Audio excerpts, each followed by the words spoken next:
And a good Monday evening to you. I am First Alert meteorologist David Ernst here with a weather update. It was a beautiful day today across northeastern Wisconsin. Still pleasant conditions out there this evening. This is a live look on our Green Bay sky camera. It's a little after 9 o'clock on Monday evening, and temperature is still 60 degrees. If you are watching this via Facebook, you can always head over to my Facebook page, David Ernst, Wbay meteorologist, and follow me there. And you have a chance to ask questions, and I'll post some graphics there sometimes that you don't typically see on the air. And if you're on a desktop, we do have the QR code for our free WBOY First Alert weather app right underneath my picture. You can scan that. It'll take you to the launch page for Google, the Play Store, as well as the Apple App Store, and you can download that app for free. It's a great way to keep in touch of the latest weather conditions. You can get interactive radar on there, hourly and daily forecasts, and of course, we do have custom videos from the WBOY First Alert weather team. Amy Beth, good to see you on here. Hope everything is going nice for you this evening and you had a good weekend.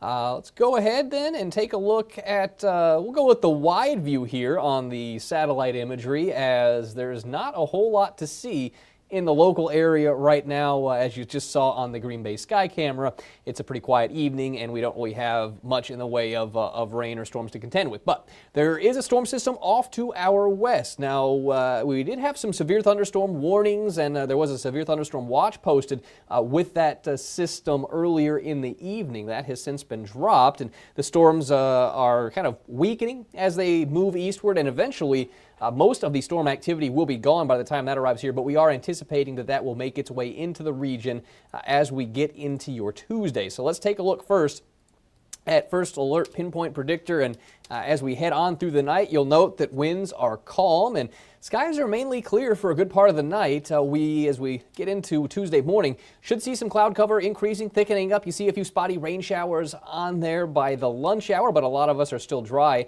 Heading into the late day, in this runner predictor, I may end up changing this up just to add a little bit more rain to it. This runner predictor comes in almost totally dry compared to the previous run. But even there, we're not anticipating a widespread round of showers or thunderstorms, very much in the way of isolated activity as opposed to widespread. Again, this run has almost nothing. I think we do see a few more showers than that on there on the radar tomorrow. Nonetheless, I would not plan my day around seeing rain, as most of the day will be dry, and those of us that do see the rainfall, it's likely to be relatively short-lived. Maybe there's a rumble of thunder in it, but I would not expect anything in terms of severe weather either. Now let's take a quick look at the Wednesday forecast, and I have not previewed this, so we'll see what this runner predictor shows. I anticipate there to be a round of storms and showers later in the day. It has been looking like that activity might miss us to the southwest, and we'll see if that's the going trend here on this runner predictor, or if it has a little bit of a shift north. But that would be our concern on Wednesday, is that things shift a little farther to the north. But as we go through the day here on this runner predictor, again looking relatively dry and quiet, a few more clouds for the afternoon, and you'll see there towards the bottom of your screen a little bit of that shower and storm activity. Southwestern Wisconsin, perhaps clipping areas like Fond du Lac or Sheboygan. It would be late on Wednesday into the early morning hours of Thursday that we would be watching for that to unfold. So we'll keep an eye on that aspect of the forecast. Something to note ahead of all of this is tonight. Temperatures are going to be dropping quite a bit, especially across our northern zones, and that is where we do find a frost advisory. It's Forest, Florence, northern Marinette, as well as Menominee County, Michigan, and the rest of upper Michigan that are included in that frost advisory. So our temperatures tonight there could be in the low to mid 30s. We'll go ahead and take a look at the current readings right now and then show you the forecast. So this is where we stand at present, and you'll note that there are still quite a few 50s and 60s on the board. It just looks like Sheboygan has slipped down to 49, but everybody else still holding on to those 50s. But the forecast lows tonight are going to be in cooler territory. Now, not too far off from a couple of nights where we were last week, but you'll note, northern regions, some low to mid 30s there, especially up towards the Pembine area, getting into upper Michigan. That's where the greatest potential for frost exists. We're mild enough that we don't have any frost to be concerned with around the Fox Valley. Mid 40s to be expected for our temperatures there.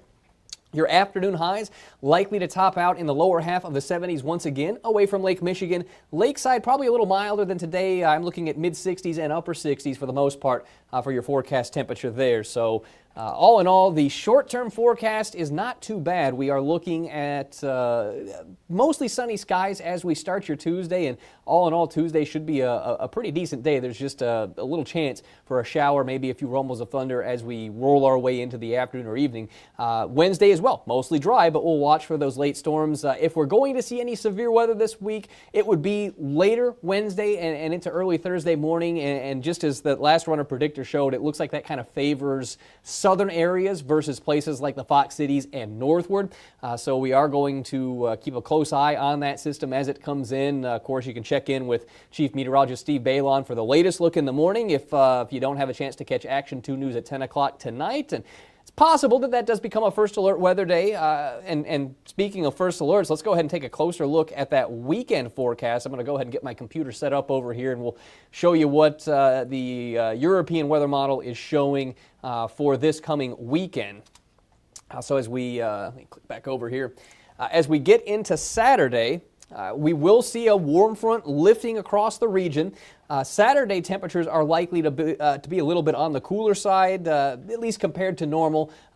We're looking at highs tomorrow in the mid-70s, and then on Wednesday and Thursday it's mid-80s, and then Friday and Saturday we take a little bit of a cooler turn. Nothing out of the ordinary. Let me, where's my forecast sheet here? We'll take a quick look and see exactly the numbers I've got here, and I'm going 77 on Friday and 75 on Saturday. And then we're back into the 80s for Father's Day and beyond. But the little batch of rain that you're seeing there stretching from the Twin Cities up towards Green Bay, that's the warm front coming in, that warmer air pushing in from the south. So that could trigger a few showers or thunderstorms. As we get into Saturday or Sunday morning, you'll notice it's mostly across northern areas that predictor is showing it. And then late on Sunday, you do see some of those showers and storms coming on through. So with any luck, we get a round of afternoon or evening activity Saturday, and then we're dry for the bulk of Father's Day, and then we see a round of showers and storms come in overnight and into Monday. But obviously, here we sit on Monday, so this is 6-7 days from now, so things could certainly change up